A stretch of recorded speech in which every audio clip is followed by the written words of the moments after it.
We decided to use this team coaching following several changes within the cell, especially on the management of the cell. We knew we needed to gather the team around a common goal.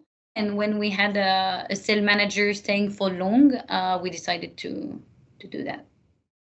During this team coaching, what I found useful and that I will remember is the common definition of what is a cell between us.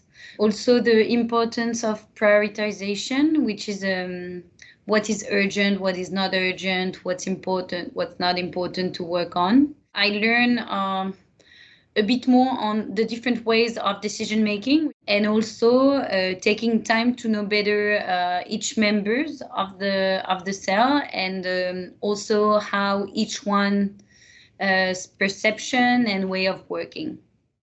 During this team coaching, we had time to work on a team charter where we defined what were the boundaries of how we were going to work together.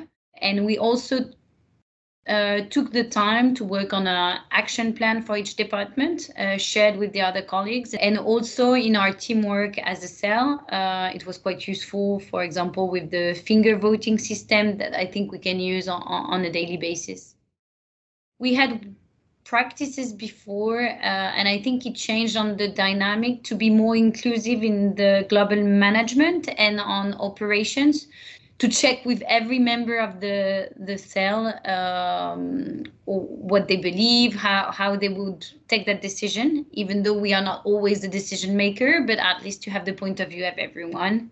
And I think it's also we define the ideal way of working through the charter, where we define some things like solidarity, respect, engagement, trust between us. So it's important to go back to this kind of team discussion to realize we all have the same goal. And even if sometimes we disagree, it's always interesting to remind why we are there. And we see we have some common goal, even though we forget about it sometimes.